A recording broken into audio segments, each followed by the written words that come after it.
Such advice, he observed in a letter to Berchtold, might well be heeded in civilized states. But Serbia was a state where murder and killing have been raised to a system. The impact of these reports on Austrian policy is difficult to measure. They were hardly surprising to those in Vienna who already subscribed to a grossly stereotypical view of Serbia and its citizens. At the very least, they underscored in Vienna's eyes the political illegitimacy of Serbian territorial expansion. Nevertheless, a war between Austria and Serbia did not appear likely in the spring and summer of 1914. The mood in Belgrade was relatively calm in the spring of that year, reflecting the exhaustion and a sense of satiation that followed the Balkan Wars. The instability of the newly conquered areas and the civil-military crisis that racked Serbia during May gave grounds to suspect that the Belgrade government would be focusing mainly on tasks of domestic consolidation for the foreseeable future. In a report sent on 24th of May 1914, the Austro-Hungarian minister in Belgrade, Baron Giesel, observed that although Serbian troop numbers along the Albanian border remained high, there seemed little reason to fear further incursions. And 3 weeks later, on 16th of June, a dispatch from Jelinek, the military attaché in Belgrade, struck a similarly placid note. It was true that officers on holiday had been recalled, reservists had asked not to leave their current addresses, and the army was being kept at a heightened state of readiness. But there were no signs of aggressive intentions towards either Austria-Hungary or Albania. All was quiet on the southern front. Nor was there any indication that the Austrians themselves had war in mind. Early in June, Berchtold instructed a senior Foreign Office section chief, Baron Franz Matejko, to prepare a secret position statement outlining the Empire's key concerns in the Balkans and proposing the remedies. The Matejko Memorandum, which was drawn up in consultation with Forgash and Berchtold, and passed to the Foreign Minister's desk on 24th of June, is the clearest picture we have of Vienna's thinking in the summer of 1914. It is not a cheerful document. Matejko notes only 2 positive Balkan developments: signs of a rapprochement between Austria-Hungary and Bulgaria, which had finally awakened from the Russian hypnosis, and the creation of an independent Albania. But Albania was not exactly a model of successful state-building. Levels of domestic turbulence and lawlessness were high, and there was a general agreement among Albanians that order would not be achieved without external help. And almost everything else was negative. Serbia, enlarged and strengthened by the 2 Balkan Wars, represented a greater threat than ever before. Romanian public opinion had shifted in Russia's favoring the question of when Romania would break formally with the Triple Alliance to align itself with Russia. Austria was confronted at every turn by a Russian policy, supported by Paris, that was, in the last resort, aggressive and directed against the status quo. For now that Turkey in Europe had been destroyed, the only purpose behind a Russian-sponsored Balkan League could be the ultimate dismemberment of the Austro-Hungarian Empire itself, whose lands Russia would one day feed to its hungry satellites. What was the remedy? The memorandum focused on 4 key diplomatic objectives. First, the Germans must be brought into line with Austrian Balkan policy. Berlin had consistently failed to understand the gravity of the challenges Vienna faced on the Balkan Peninsula and would have to be educated towards a more supportive attitude. Secondly, Romania should be pressed to declare where its allegiances lay. The Russians had been courting Bucharest in the hope of gaining a new salient against Austria-Hungary. If the Romanians intended to align themselves with the Entente, Vienna needed to know as soon as possible so that arrangements could be made for the defense of Transylvania and the rest of eastern Hungary. Thirdly, an effort should be made to expedite the conclusion of an alliance with Bulgaria to counter the effects of the deepening relationship between Russia and Belgrade. Finally, efforts should be made to woo Serbia away from a policy of confrontation using economic concessions, though Matejko was skeptical about whether it would be possible by this means to overcome Belgrade's hostility. There was an edgy note of paranoia in the Matejko memorandum, a weird combination of shrillness and fatalism that many Austrian contemporaries would have recognized as characteristic of the mood and cultural style of early 20th century Vienna. But there was no hint in it whatsoever that Vienna regarded war, whether of the limited or the more general variety, as imminent, necessary, or desirable. On the contrary, the focus was firmly on diplomatic methods and objectives, in accordance with Vienna's self-image as the exponent of a conservative policy of peace. Conrad, on the other hand, who had been recalled to the post of Chief of Staff in December 1912, remained robotically committed to a war policy. But his authority was on the wane. In May 1913, it was discovered that Colonel Alfred Redl, former Chief of Military Counterintelligence and Chief of Staff of 8th Army Corps in Prague, had been routinely passing top-level Austrian military secrets to St. Petersburg, including entire mobilization schedules, the outlines of which were forwarded in turn by the Russians to Belgrade. The scandal shed an unflattering light on Conrad's skill as a military administrator. To say the least, for all appointments at this level were his responsibility. Redl was a flamboyant homosexual whose indiscreet and expensive liaisons made him an easy target for the blackmail specialists of Russian intelligence.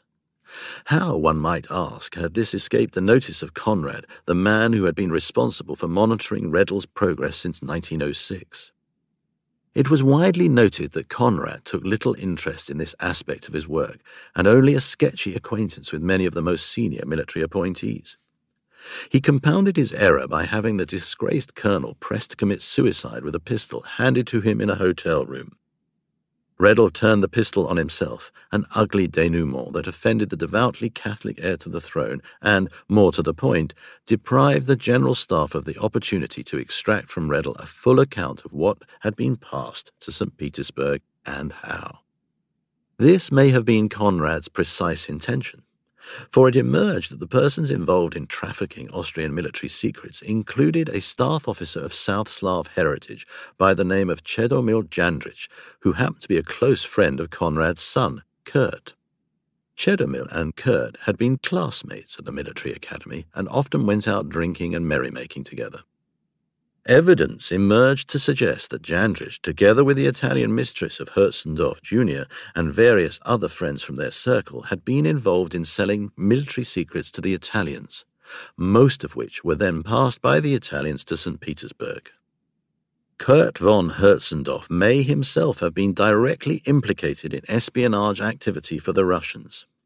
If the claims of Colonel Mikhail Alexeyevich Svechin, who was then military intelligence chief for the St. Petersburg military district, are to be believed.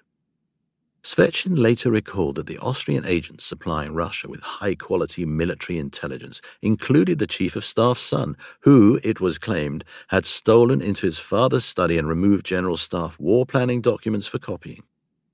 The impact of these bizarre entanglements on Conrad can easily be imagined. The full extent of Kurt von Hertzendorf's culpability, if indeed he was himself an agent, was not revealed at the time, but at a high-ranking meeting chaired by Conrad in Vienna during May 1913, it was announced that the young man had been found guilty of withholding important information about his compromised associates. Having urged the meeting to mete out the severest possible penalty, Conrad became dizzy, surrendered the chair, and was obliged briefly to leave the room. For all his arrogance, the staff chief was proudly demoralized by the Redl disaster, so much that he was uncharacteristically quiet during the summer months of 1913. Franz Ferdinand was still the most formidable obstacle to the war policy. The heir to the throne worked harder than anyone else to neutralize the impact of Conrad's counsels on the leading decision-makers.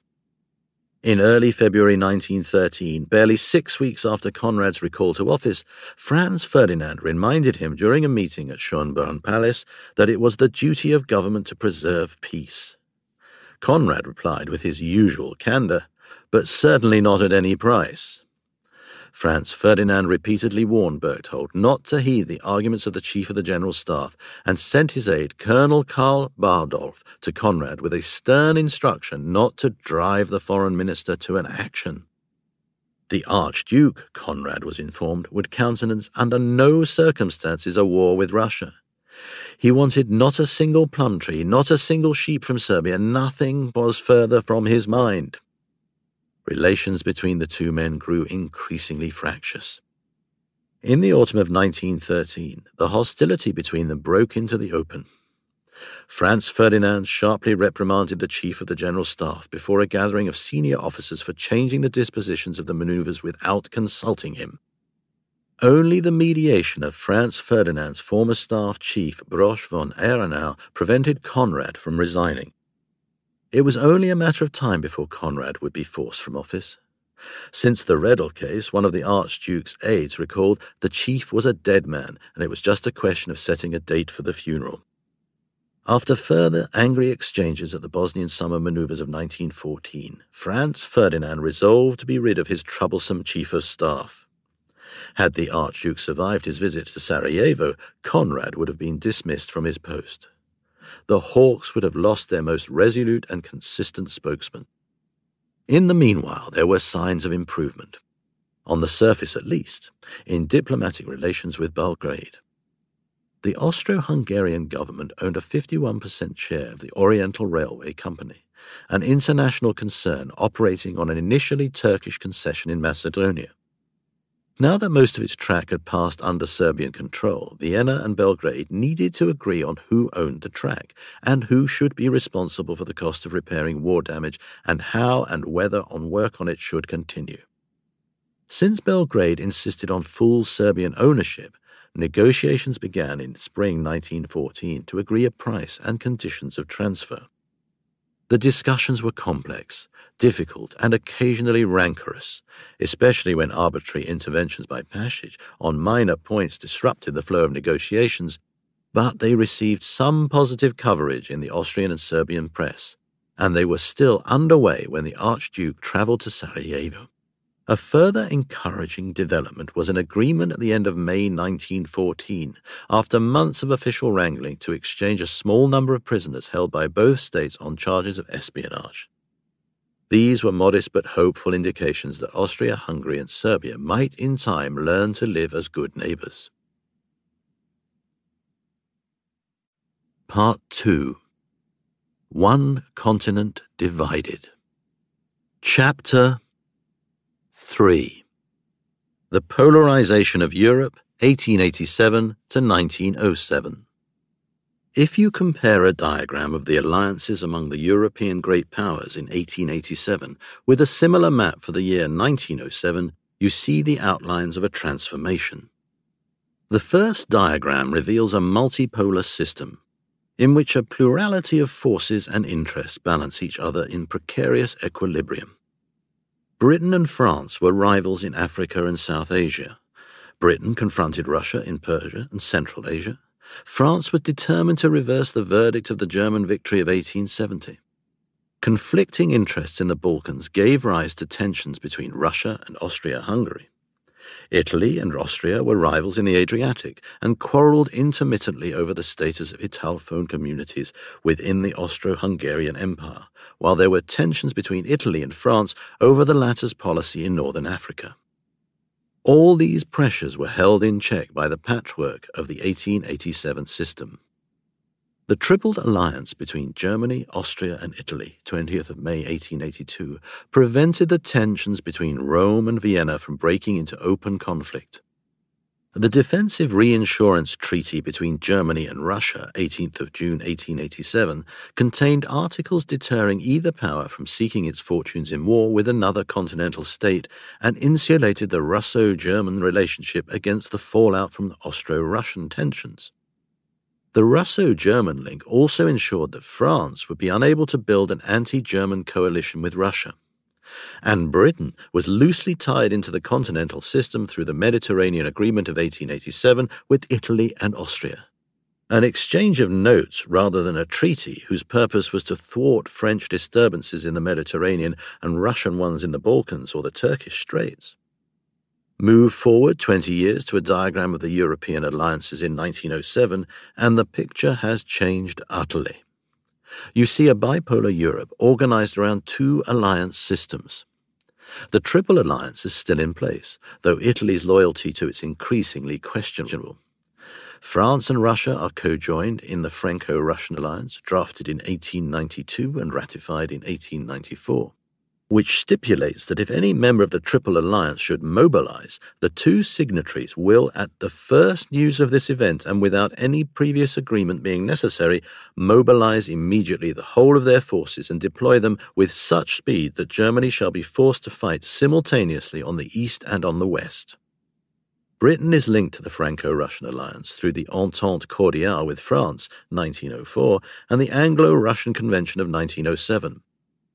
It will be some years before these loose alignments tauten into the coalitions that will fight the First World War in Europe, but the profiles of two armed camps are already clearly visible. The polarization of Europe's geopolitical system was a crucial precondition for the war that broke out in 1914. It is almost impossible to see how a crisis in Austria-Serbia relations, however grave, could have dragged the Europe of 1887 into a continental war. The bifurcation in two alliance blocs did not cause the war. Indeed, it did as much to mute as to escalate conflict in the pre-war years. Yet without the two blocs, the war could not have broken out in the way that it did. The bipolar system structured the environment in which the crucial decisions were made. To understand how that polarization came about, it is necessary to answer four interlinked questions. Why did Russia and France form an alliance against Germany in the 1890s? Why did Britain opt to throw in its lot with that alliance? What role did Germany play in bringing about its own encirclement by a hostile coalition? And to what extent can the structural transformation of the alliance system account for the events that brought war to Europe and the world in 1914? Dangerous liaisons. The Franco-Russian alliance. The roots of the Franco-Russian alliance lie in the situation created in Europe by the formation of the German Empire in 1870. For centuries, the German centre of Europe had been fragmented and weak. Now it was united and strong. The War of 1870 placed the relationship between Germany and France on a permanently difficult footing. The sheer scale of the German victory over France, a victory most contemporaries had not predicted, traumatized the French elites, triggering a crisis that reached deeper into French culture, while the annexation of Alsace-Lorraine, strongly advocated by the military and reluctantly accepted by German Chancellor Otto von Bismarck, imposed a lasting burden on Franco-German relations. Alsace-Lorraine became the holy grail of the French cult of revanche, providing the focus for successive waves of chauvinist agitation.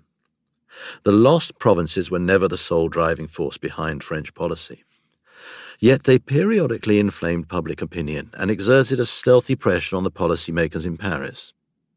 Even without the annexation, however, the very existence of the new German Empire would have transformed the relationship with France, whose security had traditionally been underwritten by the political fragmentation of German Europe. After 1871, France was bound to seek every possible opportunity to contain the new and formidable power on its eastern border. A lasting enmity between France and Germany was thus to some extent programmed into the European international system. It is hard to overstate the world historical impact of this transformation. Relations among the European states would henceforth be driven by a new and unfamiliar dynamic. Given the size and potential military capacity of the new German Empire, the chief objective of French policy had to be to contain Germany by forming an anti-German alliance. The most attractive candidate for such a partnership, despite its very different political system, was Russia. As J.B. Eustace, the former American ambassador to Paris, observed in 1897, France had one of two courses open, either to be self-reliant and independent, falling back upon her own resources to brave every peril, or to seek to make an alliance with Russia, the only power accessible to her. If this should happen, Germany would face the threat of a potentially hostile alliance on two separate fronts. Berlin could prevent this only by attaching Russia to an alliance system of its own. This was the rationale underpinning the Three Emperors' League signed by Germany with Austria and Russia in 1873. But any alliance system incorporating both Russia and Austria-Hungary was necessarily unstable, given the two powers' overlapping Balkan interests. Should it prove impossible to contain those tensions, Germany would be forced to choose between Austria-Hungary and Russia. If Germany chose Austria-Hungary, the barrier to a Franco-Russian partnership would fall away. The German Chancellor Otto von Bismarck, chief architect of the empire and the principal author of its foreign policy until his departure from office in March 1890, was fully aware of the problem and fashioned his policy accordingly. His objective, as he declared in the summer of 1877, was to create an overall political situation in which all powers, except France, need us and are kept by virtue of their mutual relations as far as possible from forming coalitions against us. Bismarck adopted a double-edged policy that aimed, on the one hand, to avoid direct confrontations between Germany and other major powers, and, on the other, to exploit the discord among the other powers whenever possible for Germany's advantage. Bismarck pursued these objectives with considerable success. He reduced the risk of British alienation by staying out of the rush for colonial possessions in Africa and the Pacific. He maintained a posture of scrupulous disinterest in Balkan affairs, declaring in a famous speech to the Reichstag in December 1876 that the Balkan question was not worth the healthy bones of one Pomeranian musketeer. When Russia's war on the Ottoman Empire in 1877-8 triggered a major international crisis, Bismarck used the Berlin Congress to persuade the powers that Germany was capable of acting as the disinterested guardian of continental peace. By mediating in the conflict over the post-war territorial settlement without seeking any direct reward for Germany, the Chancellor aimed to demonstrate that European peace and German security were in effect one and the same thing. In 1887, the heyday of the Bismarckian alliance system, Germany was tied by agreements of one kind or another to virtually every continental power. The Triple Alliance with Austria and Italy and the reinsurance treaty with Russia ensured that France remained frozen out and unable to found an anti-German coalition. The Mediterranean agreement between Britain, Italy, and Austria, settled through Bismarck's mediation, even linked Berlin indirectly via the Triple Alliance with London. There were, however, limits to what Bismarckian diplomacy could achieve, especially in regard to Russia, whose Balkan commitments were difficult to accommodate within the fragile fabric of the Three Emperors Alliance. The Bulgarian crisis of the mid-1880s is a case in point. In 1885, a Bulgarian irredentist movement seized control of the neighboring Ottoman-ruled eastern Rumelia and announced the creation of a Greater Bulgaria. The Russian government opposed the annexation because it brought the Bulgarians worryingly close to the Bosphorus and Constantinople, the strategic apple of Russia's eye. By contrast, the British government, irritated by recent Russian provocations in Central Asia, ordered its consuls to recognize the new Bulgarian regime. Then King Milan of Serbia stirred things up by invading Bulgaria in November 1885. The Serbs were thrown back, and Austria had to intervene to prevent the Bulgarians from occupying Belgrade. In the compromise peace that followed, the Russians succeeded in blocking outright recognition of Greater Bulgaria, but were obliged to accept a form of personal union between the northern and southern Ottoman parts of the country. Further Russian interventions, including the kidnapping, intimidation, and forced abdication of the Bulgarian prince, failed to bring the Bulgarian government into obedience to St. Petersburg. In the spring of 1887, it seemed entirely possible that the Russians might invade Bulgaria and impose a puppet government, a move that Austria-Hungary and Britain were bound to oppose. The Russians ultimately decided against the incalculable risks of a war for Bulgaria, but a wave of intense anti-German feeling surged through the Russian press and public, because the Pan-Slav press now viewed Germany as the guardian of Austria's Balkan interests and the chief impediment to the exercise of Russia's custodianship over the Balkan Slavs. There was a lesson in all of this for Berlin. The Balkan problem remained. The Bulgarian crisis highlighted for a moment the immense danger latent in the instabilities of that region, namely that the activities of an unimportant lesser state might one day inveigle two great powers into a course of action tending towards war. How could this challenge be met? Bismarck's answer, once again, was to seek good relations with Russia and thereby mute conflicts of interest. Keep St. Petersburg away from Paris and exercise a moderating influence in the Balkans. The Chancellor patched up relations with the Russian Empire by agreeing the Reinsurance Treaty of 1887 with the moderate and pro-German Russian Foreign Minister Nikolai Gers. Under the terms of this agreement, Berlin promised to support Russian objectives in the Turkish Straits and to remain neutral in the event of a war between Russia and a third power, except, of course, in the case of an unprovoked Russian attack upon Austria-Hungary, whereupon Germany would observe its treaty obligations under the dual alliance to aid the dual monarchy. Not everyone in Berlin was persuaded of the wisdom of this course. Given the aggressive tone of the Russian press and the increasingly confrontational flavor of German-Russian relations, many were skeptical of the value of the reinsurance treaty. Even Bismarck's son, Herbert, Secretary of State for the Foreign Office, doubted the value of the latest treaty with Russia. If the worst came to the worst, Bismarck Jr. confided to his brother, the reinsurance treaty might keep the Russians off our necks for 6 to 8 weeks. Others, particularly within the military, succumbed to a mood of paranoia and began calling for a preventative war on the Russian Empire. An anti-Bismarck faction emerged within the senior echelons of the administration, driven by, among other things, a growing frustration with the baroque complexity and inner contradictions of the Chancellor's diplomacy. Why, the critics asked, should the Germans undertake to protect Austria-Hungary against Russia and Russia against Austria-Hungary? No other power behaved like this. Why should Germany always be hedging and balancing? Why should it alone, among the great powers, be denied the right to an independent policy founded upon its own interest? In the eyes of the anti-Bismarck front, the Chancellor's remarkable web of transcontinental commitments looked less like a system than a creaking Heath-Robinsonian contraption, a flimsy joistwork of plasters and patches designed to avoid the pressing choices that confronted the German Empire in an increasingly dangerous world. It was in response to this current of feeling that Bismarck's successor, Chancellor Leo von Caprivi, allowed the reinsurance treaty with Russia to lapse in the spring of 1890. With the non-renewal of the reinsurance treaty between Germany and Russia, the door was open for a Franco-Russian rapprochement. But there were still obstacles. The autocrat Alexander III was an unpalatable political partner for the Republican French political elite, and the converse was equally true. It was also doubtful whether Russia would gain much from an alliance with France. After all, in a serious conflict with Germany, the Russians would probably in any case be able to count on French support. Why should they sacrifice their freedom of action in order to secure it?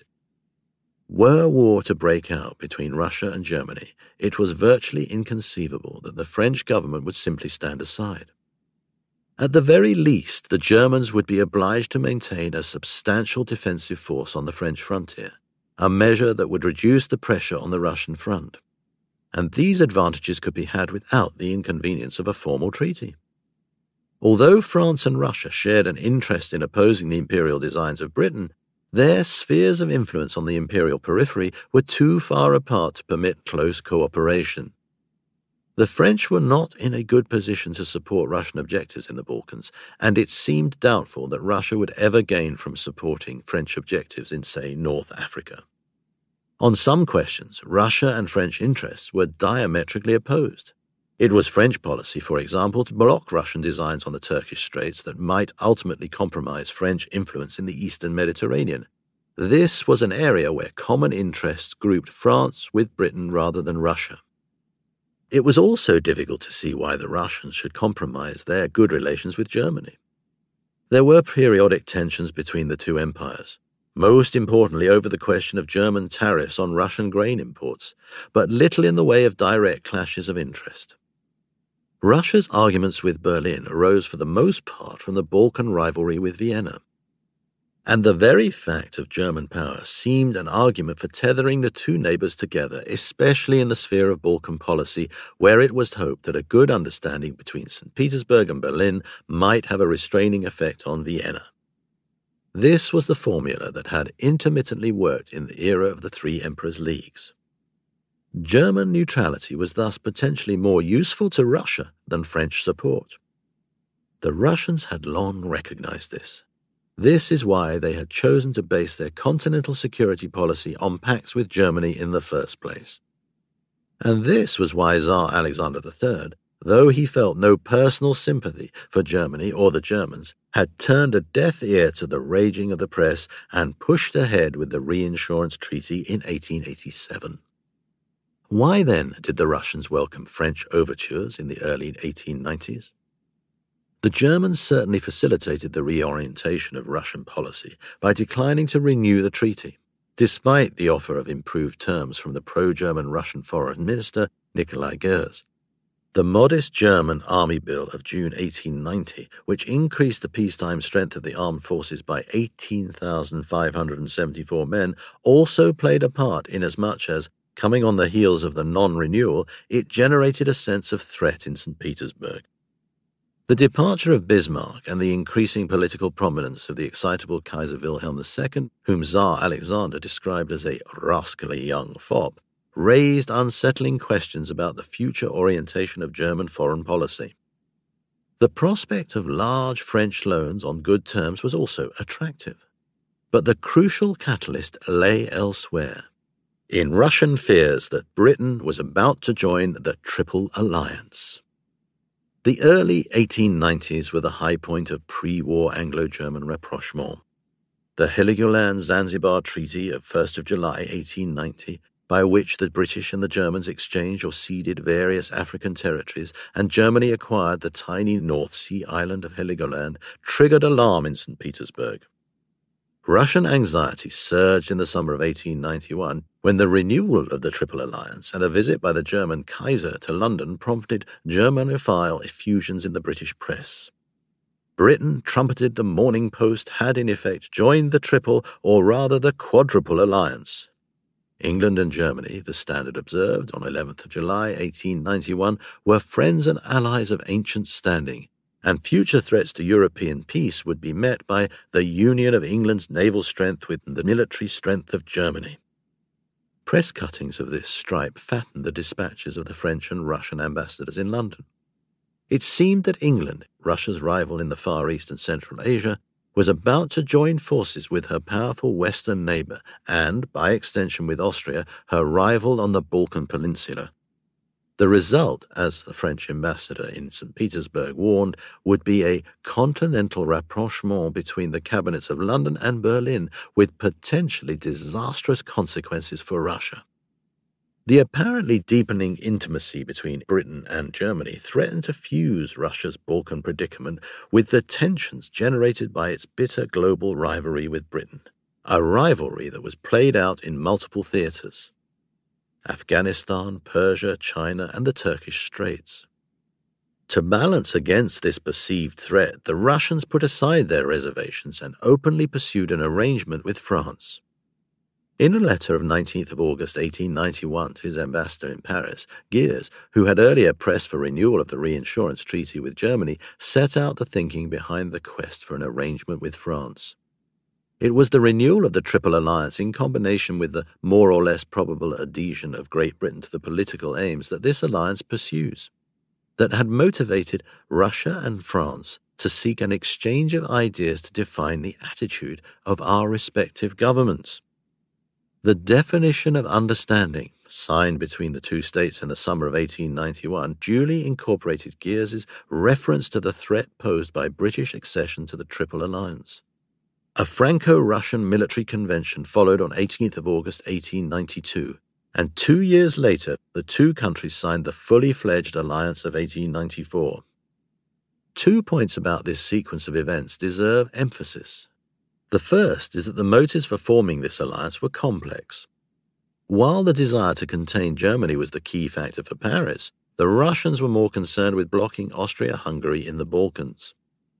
But both powers were also deeply concerned at what they saw as a growing intimacy between Britain and the Triple Alliance.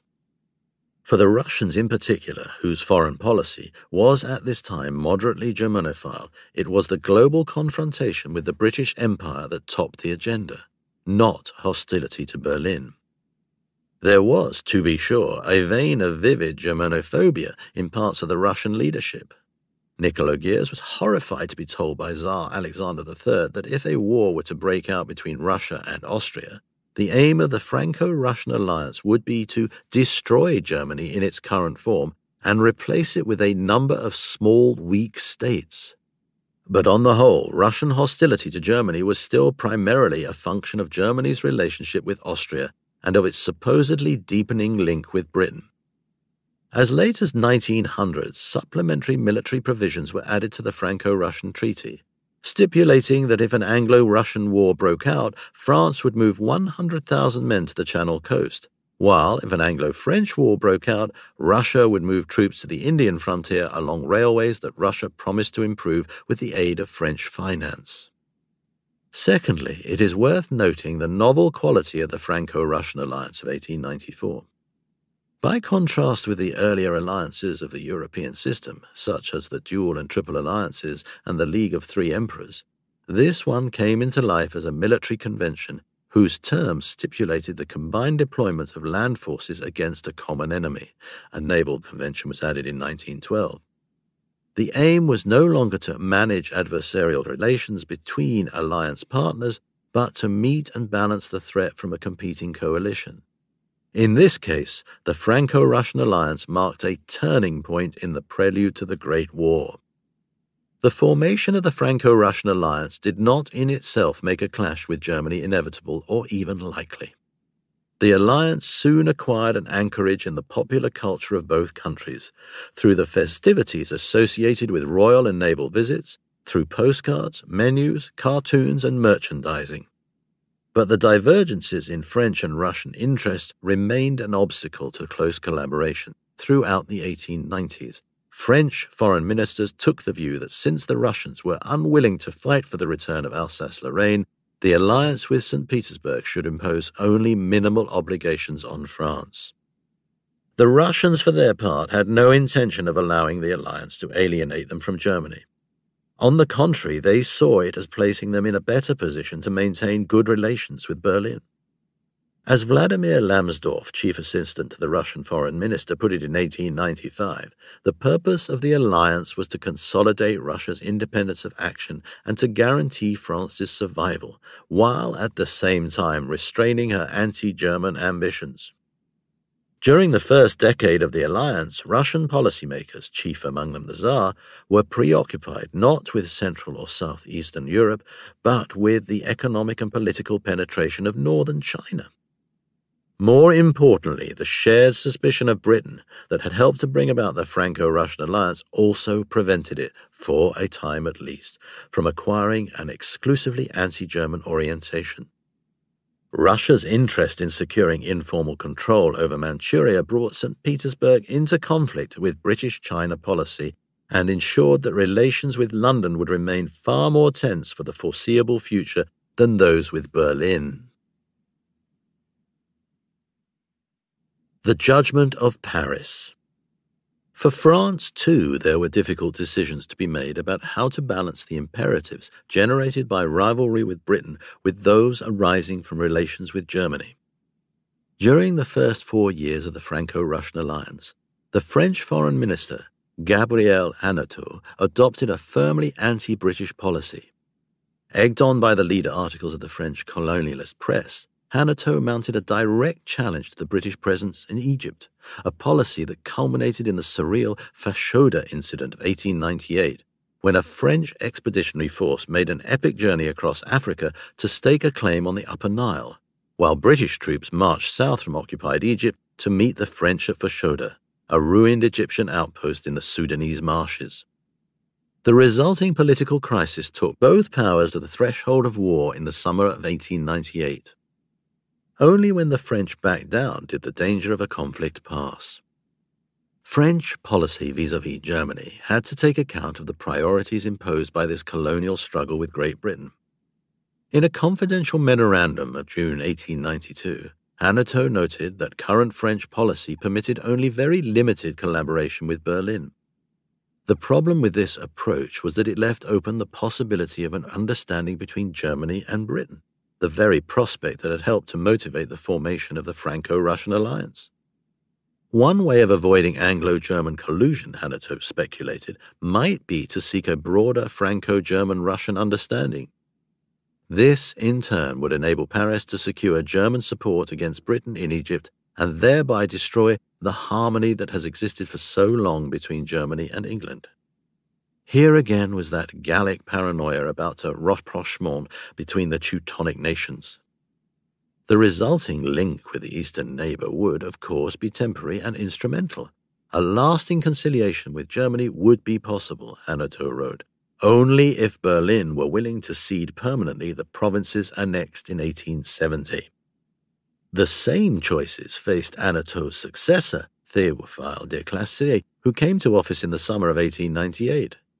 Like most politically active Frenchmen, de Classé was profoundly suspicious of Germany and constantly revisited this issue in his political writings and utterances.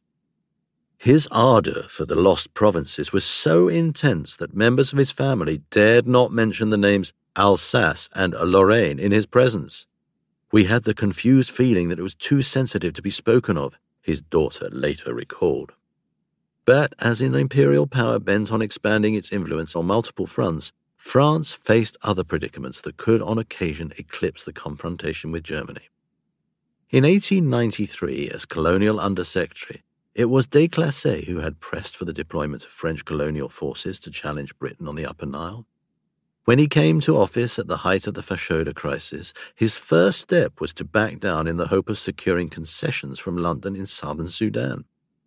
But when London simply refused to budge, de Classé swung back to an anti-British stance and attempted, just as Anatole had done, to challenge the British occupation of Egypt. His ultimate goal was the French acquisition of Morocco.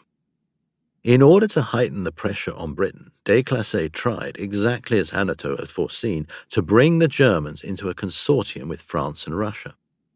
During the autumn, winter, and spring of 1899-1900, the political weather seemed auspicious for such an enterprise.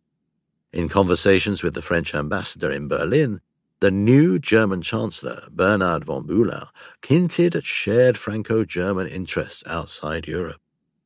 It was well known in Paris that the German press, like the French, was hostile to Britain's war on the Boer Republic. Reports of wrathful anti-British outbursts on that subject by the German Kaiser gave further cause for optimism. In January 1900, leader articles inspired by de Classé's French office urged Germany to join forces with France on the Egyptian question, pointing out that Germany too would benefit from the neutralization of the Suez Canal, and that the combined naval forces of the continental powers would be sufficient to ensure British respect for any international settlement. Among the diplomatic community, it was common knowledge that these articles hailed from the office of de Classé and expressed the official policy of the French Ministry of Foreign Affairs. While he waited for a German response, de Classé prepared his colleagues in Paris with characteristic impetuosity for a war with Britain that might well be global in scope. Some suggest a landing in England, he told the French cabinet on the 28th of February 1900. Others an expedition to Egypt, yet others advocate an attack on Burma by troops from Indochina, which would coincide with a Russian march on India. It was agreed that an enlarged meeting of the Conseil Supérieur de la Guerre should be convened to consider the question of where exactly France should mount an assault on the British Empire. Britain represented a threat to a world peace, de Classé declared, and it was time, as he remarked to a journalist in March 1900, to take a stand for the good of civilization. The British, he claimed, were working on all fronts to alienate Italy and Spain from France. They had their own beady eyes on Morocco. In later years, de Classé became preoccupied with the American plans to seize Morocco. For a time, the visceral distrust usually directed at Berlin was refocused on London. These extraordinary deliberations came to nothing because the Germans refused to play along with de Classé's plan for a continental league against Britain. From Berlin came the vexing proposal that the British government should be consulted before any demands were addressed to London. There was, it seemed, a gaping discrepancy between the Kaiser's anti-English verbal outbursts and the hesitant course of his foreign policy. He says, "I detest the English," de Classé complained, "but he paralyzes everything." The real deal-breaker was Berlin's demand for something in return. On 15th of March 1900, the French ambassador in Berlin reported that the Germans would continue negotiations on the formation of an anti-British coalition only on the preliminary condition that France, Russia, and Germany should undertake to guarantee the status quo as it affected their European possessions. This was a coded request for the affirmation by France of German sovereignty in Alsace and Lorraine. This response from Berlin prompted a deep and lasting reorientation in Desclasses' thinking. From this moment, the French foreign minister abandoned any thought of Franco-German collaboration. The project of a joint démarche on Egypt was unceremoniously dropped. Instead, Desclasses gravitated via a series of intermediate positions towards the notion that French objectives could be achieved in collaboration with Britain by means of an imperial barter. The consolidation of British control over Egypt would be exchanged for British acquiescence in French control over Morocco. This arrangement had the advantage that it would prevent the dreaded, though in reality very unlikely, prospect of an Anglo-German joint initiative in Morocco. By 1903, the French foreign minister had come to believe that a Morocco-Egypt exchange should serve as the foundation for an encompassing entente with Britain. This reorientation had profound implications for Franco-German relations, for the decision to appease rather than to oppose Britain facilitated a more forceful articulation of the anti-German potential in French foreign policy. We can see this clearly in the changes in Desclasses' approach to the acquisition of Morocco. In an earlier incarnation of his program, Desclasses had envisaged using an Egyptian challenge to pressure Britain into acquiescence on Morocco and buying off the other interested powers with concessions. Spain would receive lands in northern Morocco, Italy would be offered French support for Italian ambitions in Libya, and the Germans would be compensated with territories from French Central Africa. The new post-1900 Morocco policy was different in two important respects. It was to be accomplished, firstly, in concert with Britain. More importantly, Desclasses now planned to seize Morocco, a country whose independence had been guaranteed under an international treaty, without compensating or even consulting the German government. By adopting this provocative program and holding it over the protests of his French colleagues, Desclasses laid a diplomatic tripwire in North Africa that would be activated in the Moroccan crisis of 1905. The end of British neutrality. In a speech to the House of Commons of 9th of February 1871, only 3 weeks after the proclamation of the German Empire in the Hall of Mirrors at Versailles, the conservative statesman Benjamin Disraeli reflected on the world historical meaning of the Franco-Prussian War. It was, he told the members of the House, no common war. Like the war between Prussia and Austria in 1866, or the French wars over Italy, or even the Crimean War. The war represents the German Revolution, a greater political event than the French Revolution of last century. There was not a single diplomatic tradition, he added, which had not been swept away. The balance of power has been entirely destroyed, and the country which suffers more and feels the effects of this change most is England. Disraeli's words have often been cited as a prescient vision of the coming conflict with Germany. But to read the speech this way, through the lens of 1914 and 1939, is to misapprehend his intentions. What mattered most to the British statesman in the aftermath of the Franco-Prussian War was not the rise of Germany, but the untethering of Britain's old enemy, Russia, from the settlement imposed on her after the Crimean War, 1853-6. Under the terms paid down by the governments of Britain and France in the Treaty of Paris of 1856, the waters of the Black Sea were formally and in perpetuity interdicted to ships of war either of the powers possessing its coasts or any other power. The purpose of the treaty was to prevent Russia from threatening the eastern Mediterranean or disrupting the British land and sea routes to India. But the political foundations of the 1856 treaty were destroyed by the defeat of France. The new French Republic broke with the Crimean settlement, pronouncing its opposition to a Russian militarization of the Black Sea. Knowing that Great Britain alone could not enforce the Black Sea clauses, Russia now pressed ahead with the building of a Black Sea battle fleet. On 12th of December 1870, news reached London that Russia had repudiated the peace of 1856 and was constructing a new Sebastopol, an arsenal and a port for ships of war, in the town of Poti on the eastern coast of the Black Sea, only a few miles away from the Turkish frontier. It seemed that a new era of Russian expansionism was dawning, and it was this prospect that captured Disraeli's attention in the speech of 9th of February 1871. For 200 years, Disraeli observed, Russia had pursued a policy, of legitimate expansion as it found its way to the coast. But the militarization of the Black Sea appeared to herald a new and unsettling phase of Russian aggression focused on the desire to acquire Constantinople and control of the Turkish Straits. Since Russia had no moral claim to Constantinople and no political necessity to go there, Disraeli declared that this was not a legitimate but a disturbing policy. Russia was not the only threat on Disraeli's horizon. He was also concerned at the growing power and belligerence of the United States. But the important point is that when he spoke of the German Revolution, he was not referring to the threat posed by the new Germany, but rather to the global and imperial consequences of the recent war between Germany and France, a war which had dislocated the whole machinery of states. Disraeli's speech announced a theme that would remain central to British foreign policy until 1914. During the years 1894 to 1905, it was Russia, not Germany, that posed the most significant long-term threat to British interests.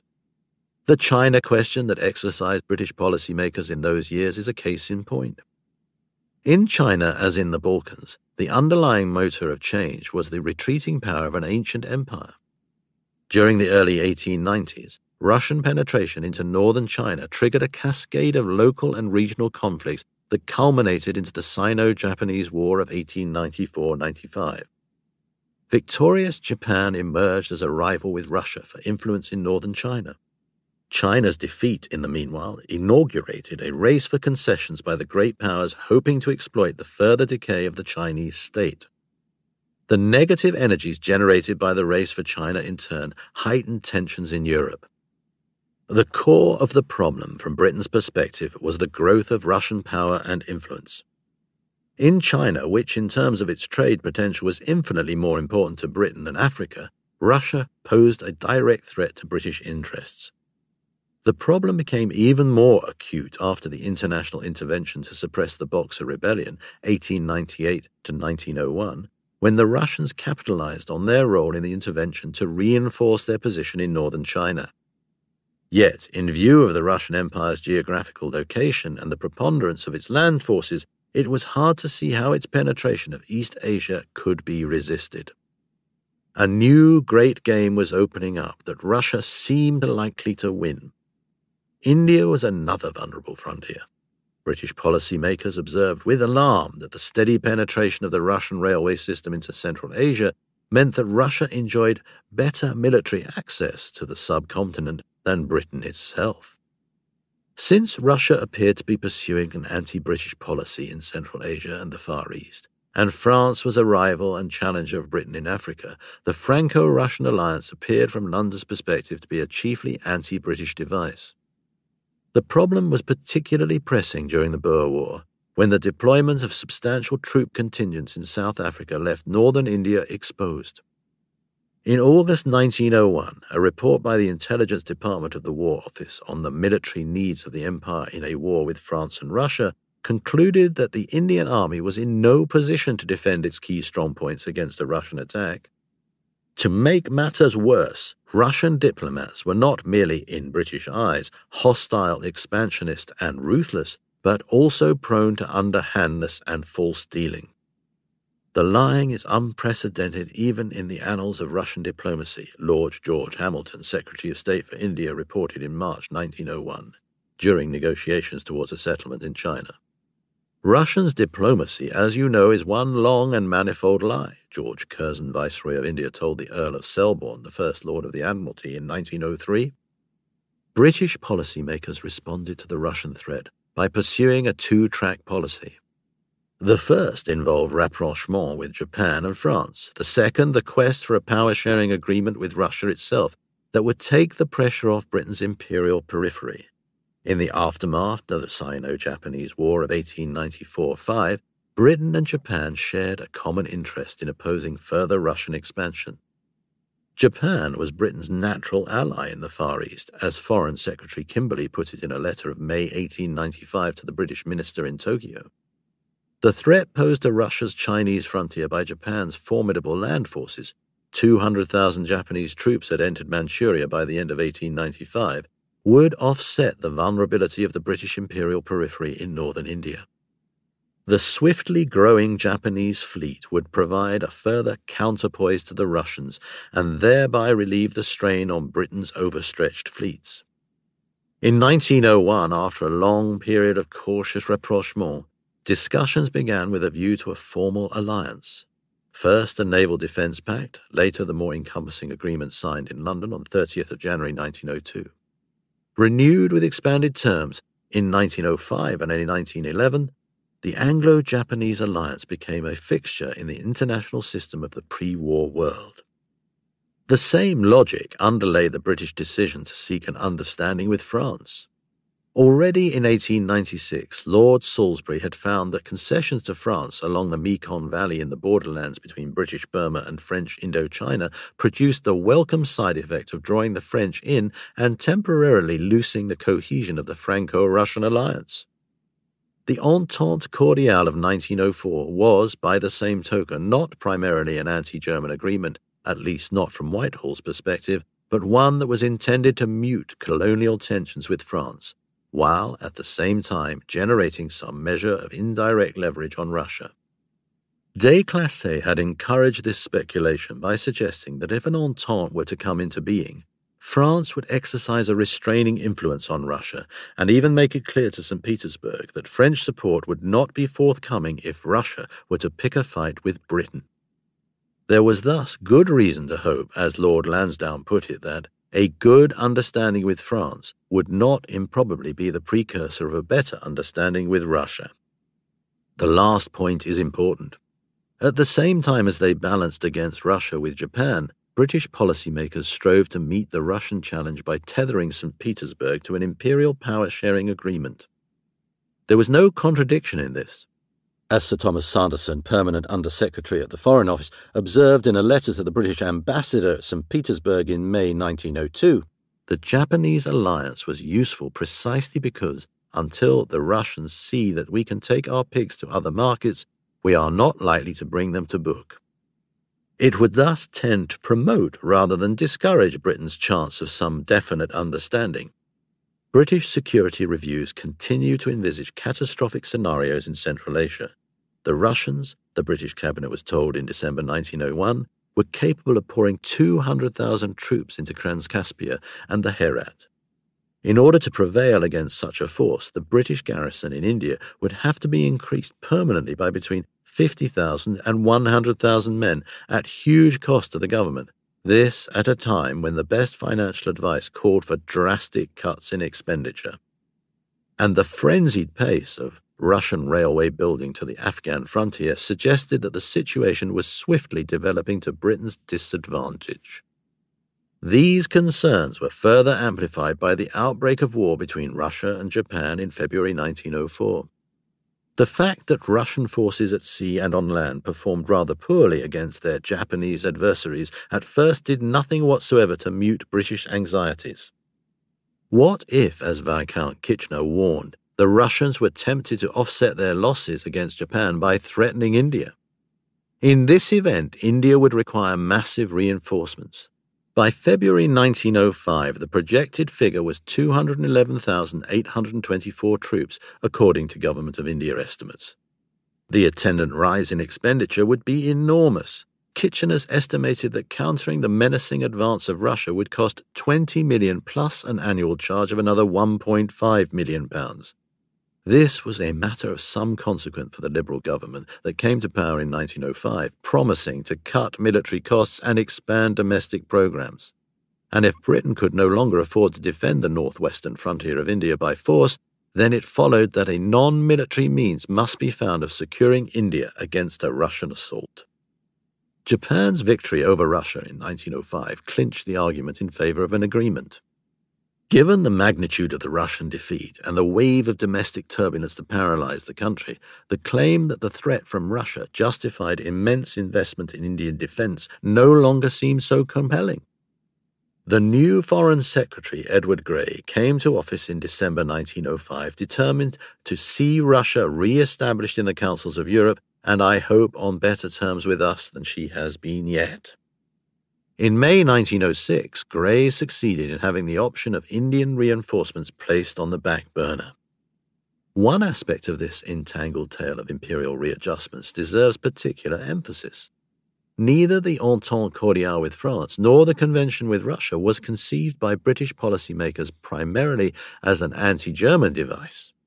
Inasmuch as Germany figured in British designs, it was mostly as a subordinate function of tensions with France and Russia. The German government excited resentment and anger above all when it appeared to make common cause with Russia and France against Britain. As in the spring of 1895, for example, when Germany joined its two great power neighbors in pressuring Tokyo to return to China territory conquered during the Sino-Japanese War, or in 1897, when the Germans unexpectedly seized a Chinese bridgehead at Kachao, Jiaozu,